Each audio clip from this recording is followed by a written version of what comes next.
invisible. I was poor, but visible there, and now I am poor and invisible here. But here, I get paid. From the check cashing center where I sacrificed 10% in order to stay anonymous. I walk back to my apartment, passing by shiny big trucks, driven by proud American citizens, fathers who carry their children to stores and to church, with hardly a thought they can drive to the job site and show their sons the big machines and the construction lots, the ones they operate 5 days of the week. I wish for that possibility, like the fool that I am, knowing that my own children across the border will never know the fruit of my labor. See the tiles that I've laid, the dishes I've washed, the meals that I've cooked, the ditches I've dug. I am poor and invisible here, without even the means to shop in the very places that I built from the ground up. You can see me and others like me laboring under pressure and constant deadline to raise these temples of the wealthy. Their condos and mansions and malls, and that is the only time that we are visible on their turf. We are not welcome once the work is all done, and our small labor wages make it impossible to be a customer or resident there anyhow. We panic like the cockroaches when the light is turned on. And if we are found in its glare, it is certain that migra or chota will come. So I remain invisible, huddled in the darkness of this country's shadows, trying to find sleep and solace until the next shift begins. Another day of work to walk like a ghost in a land that breaks promises and does not let me have my life visibility, except for one thing: the money I earn, the money I send home for children and wife. That money is not invisible. It is the final proof of my entire existence in this land of not seeing.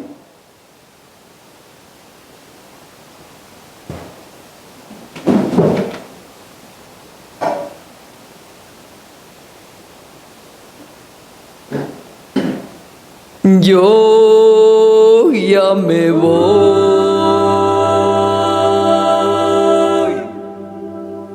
a morir a los desiertos.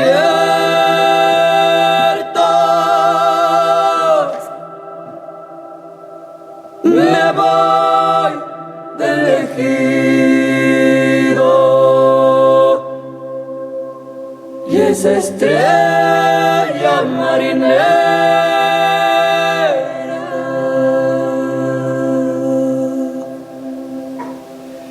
solo en pensar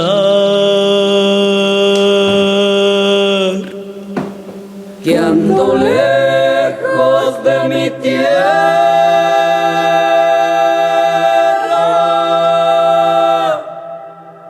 lo más que me acuerdo me dan ganas de llorar.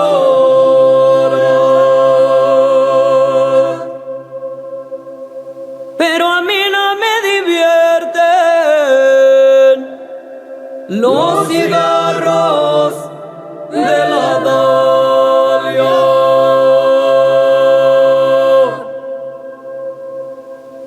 Pero a mí no me consuela esas copas de aguardiente.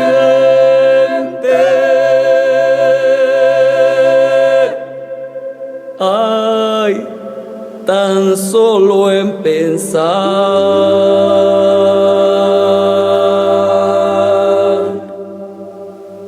que dejé un amor pendiente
Before I begin, I would like to honor someone who is not here.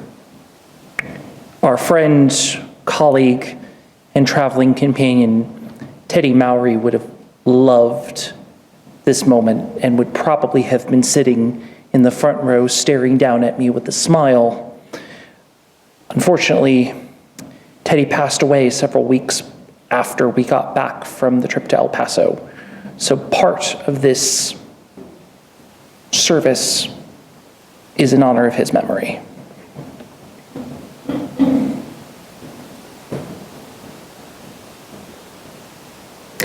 The irony was not lost on me that the first full day we spent on our Borderlands trip to El Paso was Epiphany Sunday.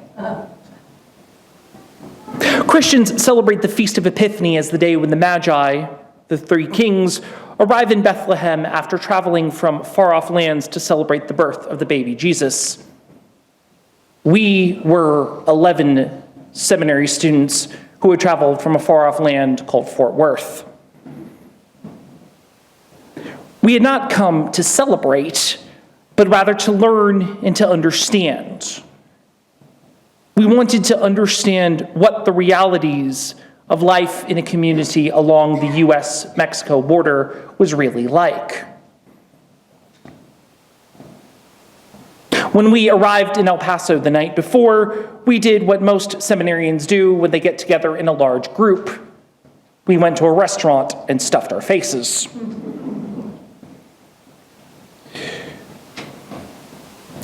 We who are in positions of privilege often take for granted the easy access that we have to food. We show up to coffee hour at church or to gatherings of friends and family, and we expect there to be a table with an assortment of food. We expect the food to have a variety of different options, to cater to a myriad of different dietary and allergy restrictions, and we reserve the right to allow the food to simply sit there and go to waste, and not eat it if we choose. This was true of our trip to El Paso. All of our food, travel, and accommodation were paid for by a generous grant that had been given to Bright Divinity School. We did not have to worry where our meals were coming from. We did not have to worry if we could afford having an appetizer or a dessert with our meal. We did not have to worry if we were ordering the most expensive thing on the menu. We simply had to order whatever we wanted and expect to be served. We had dinner that evening with Dr. Iracema Coronado, a professor of political science at the University of Texas at El Paso. She brought with her a rosca de reyes as a gift to go along with our dinner. A rosca is an oval-shaped cake, similar to the king cake that you get during Mardi Gras to celebrate Epiphany in Mexican and Latinx American communities. Traditionally, there is a small figure of a baby hidden somewhere inside the rosca, and whoever finds the baby is responsible for hosting a party with tamales and atole afterwards that those in attendance have the privilege of going to afterwards. We all had a piece of the rosca. Some of us had a second piece. But there was no baby inside. I'm not sure if this was accidental or intentional on the part of the bakery where Dr. Coronado picked up the rosca, but it became an interesting and auspicious sign for the rest of the trip that was not lost on me as the journey began. The next morning, we did the other thing that seminarians usually do when they get together in a large group. We went to church. We were guests at the 12 p.m. Mass at St. Mark's Catholic Church on the east side of El Paso, where we met priest and community activist Father Arturo Bañuelas. The Mass was very festive and very celebratory, with lots of singing and hand clapping. It was also completely in Spanish. As one of the few members of the group who is fluent in Spanish, I was able to follow along with the service and with Father Arturo's homily. He spoke of how Epiphany was about the journey of coming to find what you had been searching for, finding transformation in that, and taking that back with you to where you came from and be changed, or to do exactly as the Magi did, to decide not to return from whence you came and go in a different direction. In a sense, it was the story of why we had all decided to come on the trip to El Paso.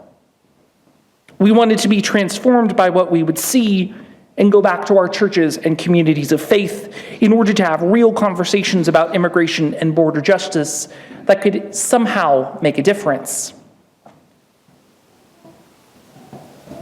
After having lunch and visiting with Father Arturo for a while, we went to Centro San Juan Diego, one of the shelters that were receiving immigrants that had recently been released from intake and processing by ICE. Dr. Coronado told us that these people were not from Mexico, but other countries in Central America, Guatemala, Honduras, El Salvador. They had spent nearly 2 weeks on a bus and had entered the country through legal ports of entry and had directly approached ICE officials requesting political asylum in the U.S. After having been detained by ICE for nearly 2 to 3 days, they were released to shelters like Centro San Juan Diego and Annunciation House. These shelters gave them a chance to have a shower and a warm meal, clean clothes, at a safe place to lay their head, as shelter officials attempted to contact friends and family in the U.S. to reunite them while they awaited their impending court date for the asylum cases. We came intending to visit with them and listen to their stories, but we had arrived right at mealtime, and Father Arturo put us to work serving food to those in the shelter.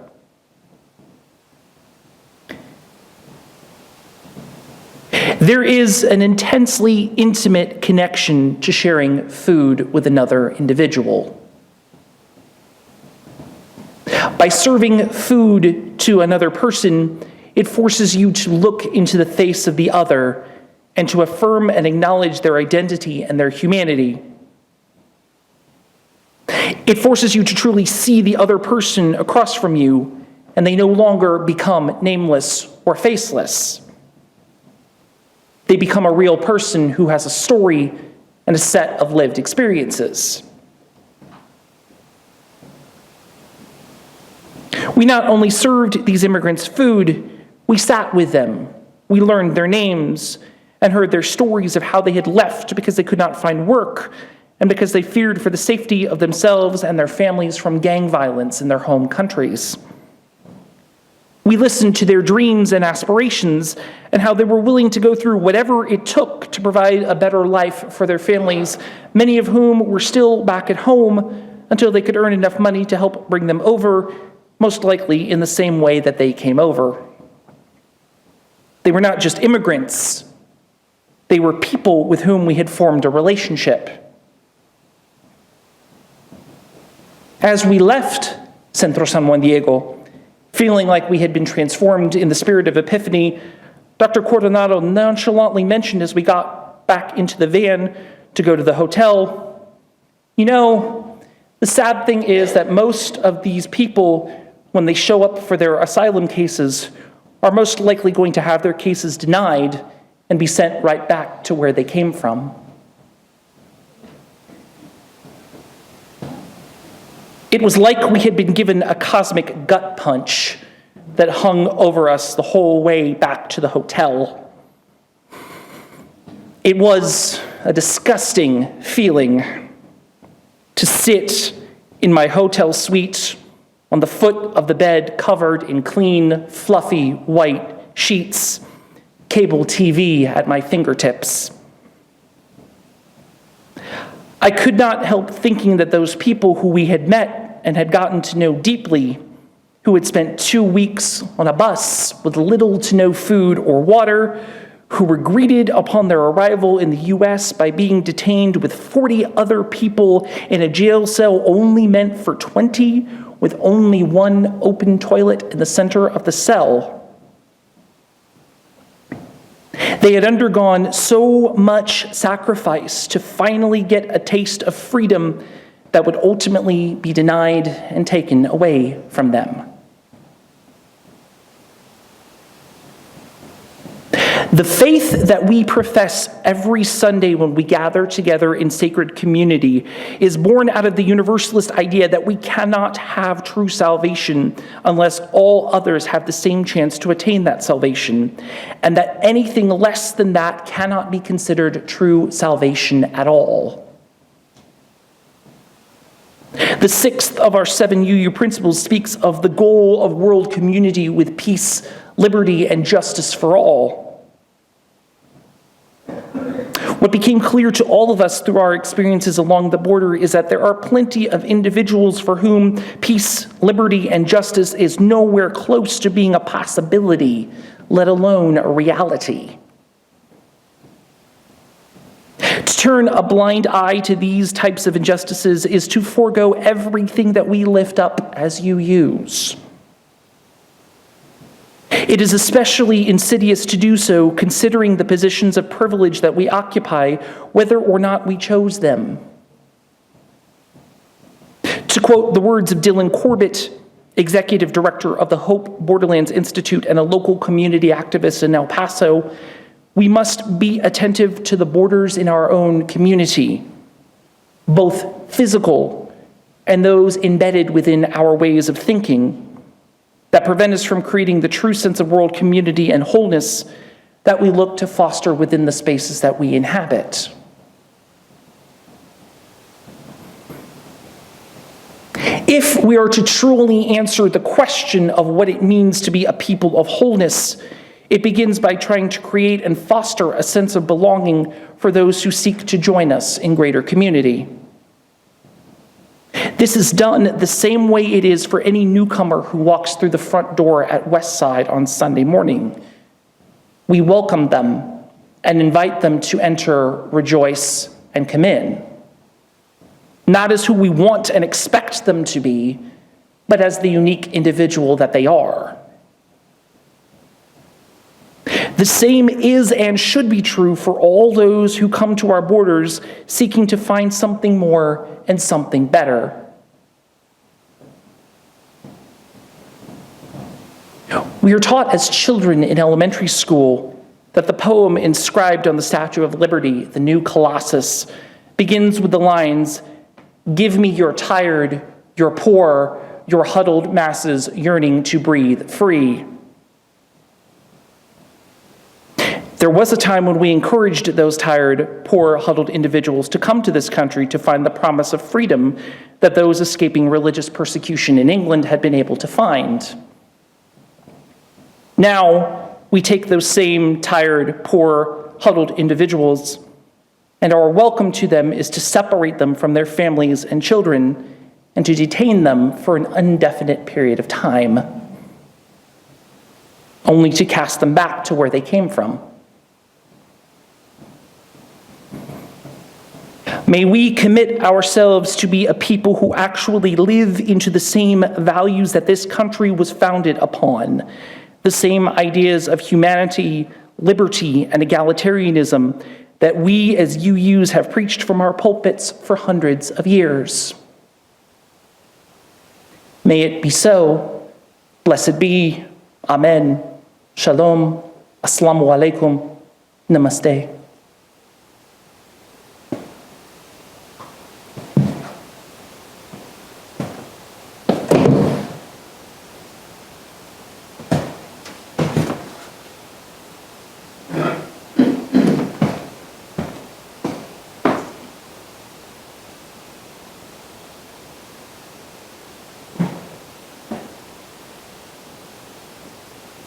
The rich men of Texas are moving their paper, paying sums into unnameable accounts, signing their signatures on this line and that, to keep the border wall from coming onto their private golf course, their gated resort, and high-end homes.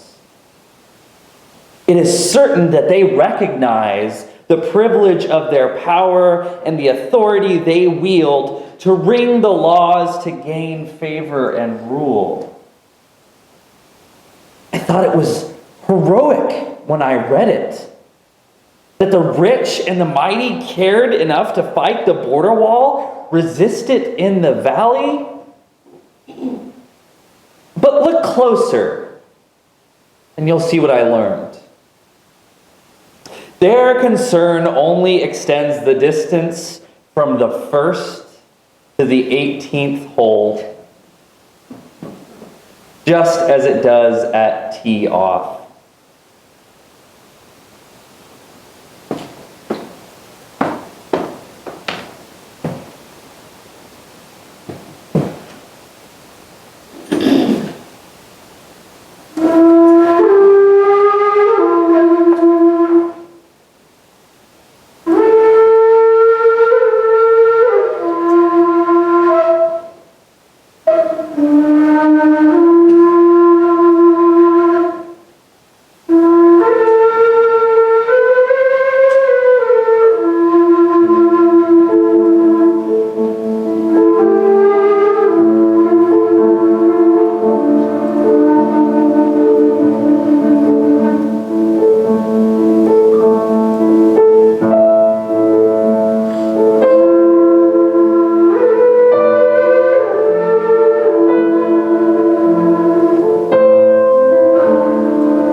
What more inspiration do I need? El Paso, Texas, the U.S.-Mexico border. The line between two different worlds which begin to blend the closer in proximity they become. If it were an abstract painting, the U.S. and Mexico would show up on a canvas in radically different colors and textures. Yet I imagine the artist would take her hand and smear it at the place the two countries conjoin, leaving the area of Juarez, El Paso, particularly indistinguishable. Just as the two cities look like from a bird's eye view.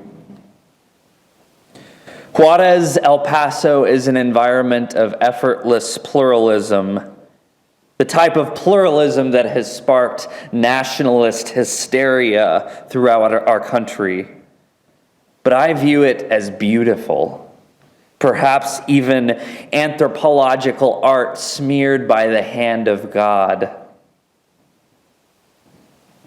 Border historian Oscar J. Martinez characterizes U.S.-Mexico borderlands as a place with powerful transnational forces which pull large numbers of borderlanders into the orbit of the neighboring country, with a resulting array of cross-boundary relationships and cross-boundary lifestyles.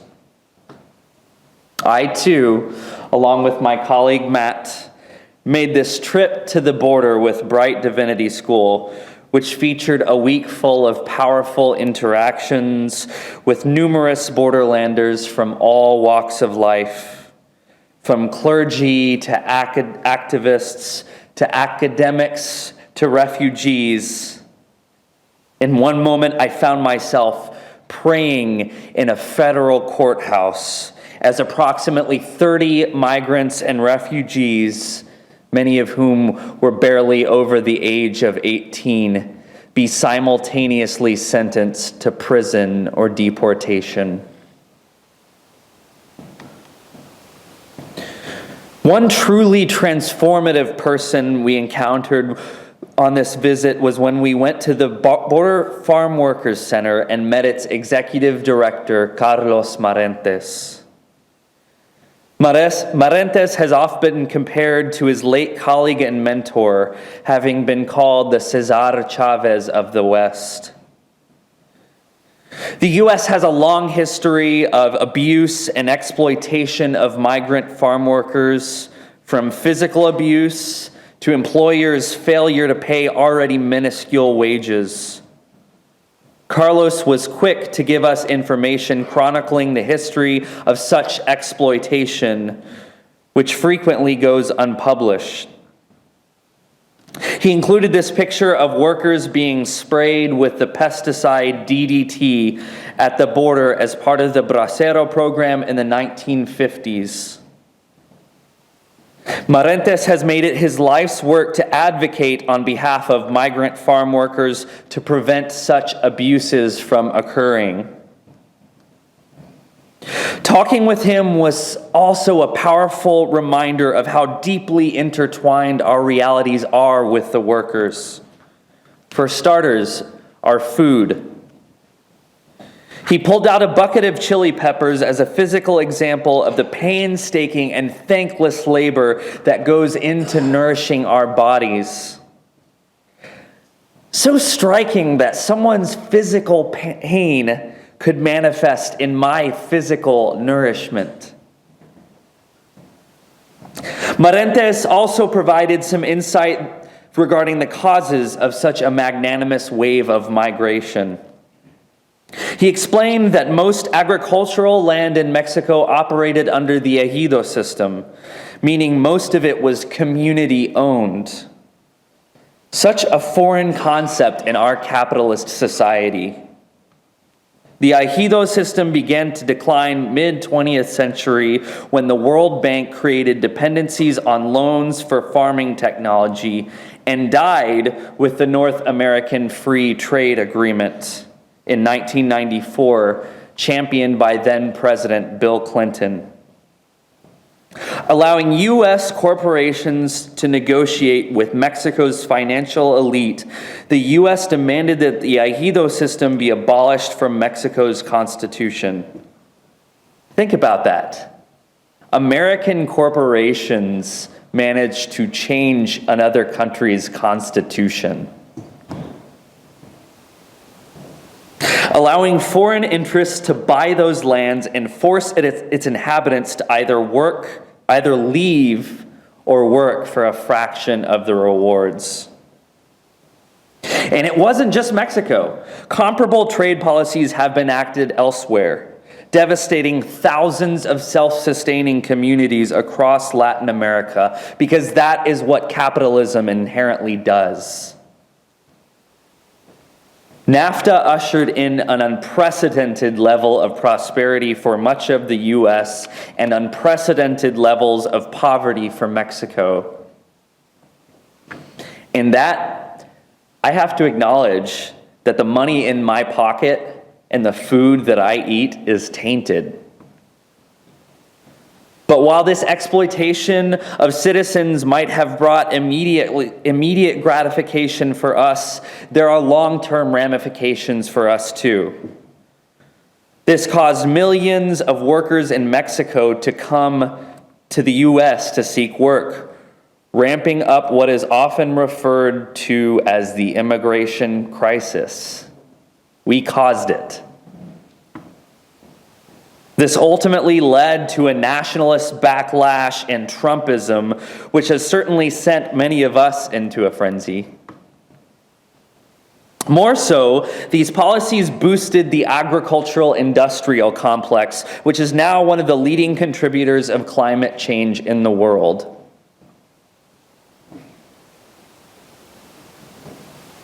We heard Amazing Grace play earlier. A lot of people don't know the story behind that song. John Newton was a slave trader, and he experienced this moment of divine epiphany, as Matt talks about. Divine epiphany, or divine grace, if you will. Grace, not a term we like to use in universalism. But because of this moment, this magnanimous moment that he experienced, he became a staunch abolitionist for the rest of his life. Perhaps it's time for us to have such an epiphany. Universalism. What happens to one happens to all. The subjugation of laborers across the world that our country has helped cause has rendered us lost too. Lost in anxiety over our political climate, lost over the state of our planet. As universalists, when we say our salvation is wrapped up in others, it's not just a theological abstraction, it's a reality. And when we speak of salvation, it's not of some hypothetical afterlife. It is here, now. Just as Juarez and El Paso, despite being on other sides of a fence and belonging to two separate human social constructions we call countries, they are the same from the perspective of our vast universe. With millions of migrants and refugees journeying toward their salvation, their literal saving, it behooves us to journey with them. Because in the long term, our saving is also contingent upon it. Because we are all migrants. Todos somos migrantes.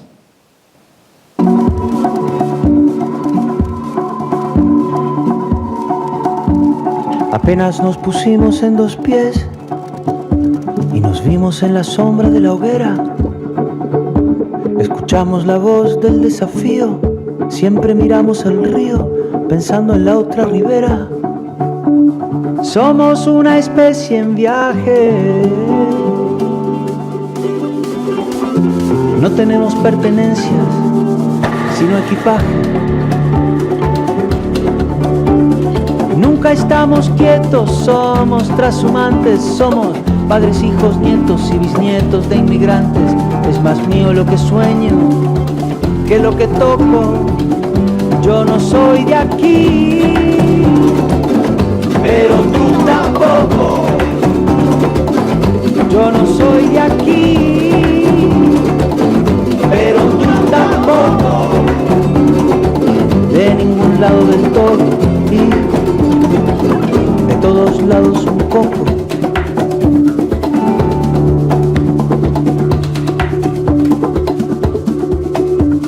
Lo mismo con las canciones, los pájaros, los alfabetos. Si quieres que algo se muera, déjalo quieto.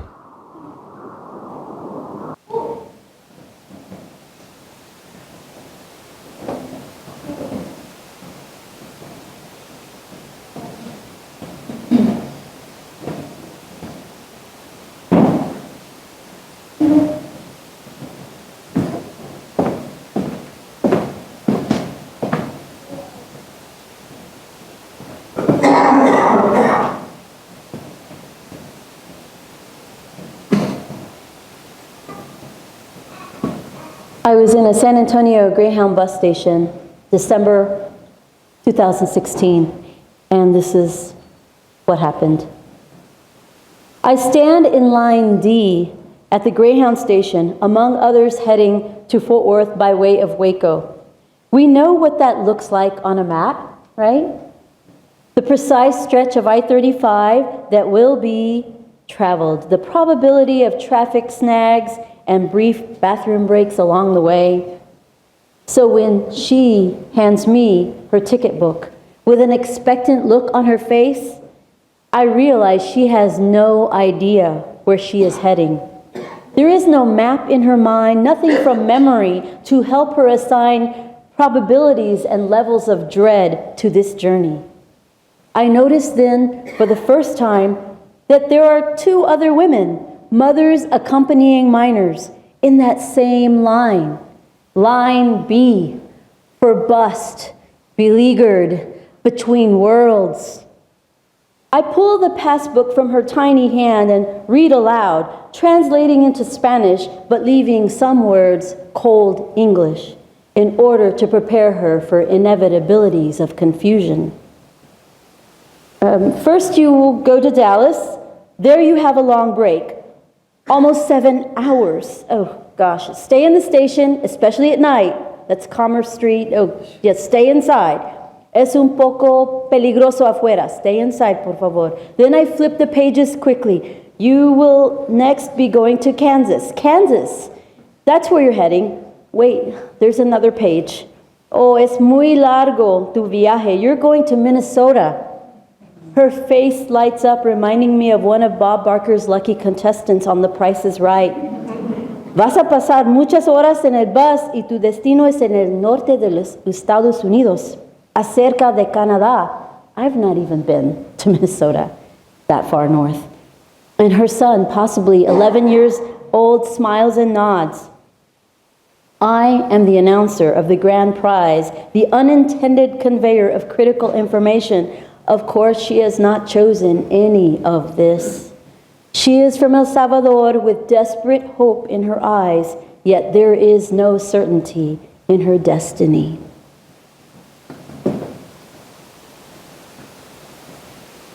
So I panicked on her behalf because I've been on Greyhound trips from Chicago to Texas, from Colorado to going through Amarillo, Texas to Fort Worth, from Austin to Fort Worth numerous times, and it's pretty hellacious sometimes. And when I asked her if they had any money, because there'll be stops at convenience stores, gas stations, that's when you get off, but please don't let the bus leave without you. She said, oh, no hay problema, we're not getting off the bus. We'll just stay on the bus. And I thought, you're gonna be on the bus 3 to 5 days. Your children will be restless. And you have no money? She says, no, we just, the church gave us a bag. It has some crackers and some bottled water. I immediately turned to the person behind me in line D. He happened to be from Puerto Rico. And I said, do you notice what's happening? These women, they're going to different places. Tell that lady where she's going to Nashville. Tell her what she's up against. Tell her what it's going to be like.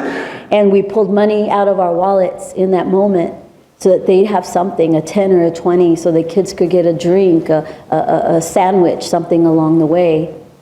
This is how inspiration and empathy can turn into action. There are moments all around us every day. I was on a bicycle on Wednesday and I noticed a woman 10 years older than me feebly trying to make her way down the steps from the post office down on Lancaster Street. And I parked my bike and I went over to help her and she said, "Will you help me?" I said, "I was already planning." No problem, no hurry. Every day we hear about the next blockbuster superhero movie because we love the feeling of sitting comfortably with privilege, with a large soda and the extra big popcorn to watch superheroes save the day, save the world, raise people up from the pit of despair into the heaven of light on earth. We have an opportunity to be superheroes every day, right here in our midst. The border is here. People were detained in Allen, Texas at their workplace mere weeks ago. Families are destroyed and suffering. Their livelihood taken away, guaranteed income not guaranteed anymore. Folks in Fort Worth are collecting donations. Groups like Raíces Texas, groups like Immigrant Families Together, and the North Texas Dream Team, which itself is comprised of very busy activists who are also undocumented. When we're vulnerable and weak, we also can help those who are vulnerable and weak. Fortunately, somebody here, one of the members, thought to make a handout of this slide. So those handouts are on your seats, and there are more out on the tables. If you want to get plugged in, it's very easy to be with an organization, or you could just be the superhero you know you already are by yourself, without witness, without fanfare, without a cheer and jeer notice in the Star Telegram. We do it because we love, we have hearts. Thank you for listening.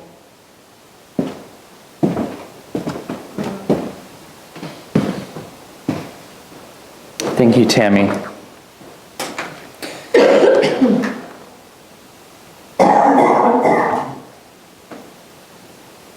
So may us all remember that we are sanctuary for all, and we are also sanctuary for each other. And in that spirit, please rise and embody our spirit as we sing our closing hymn.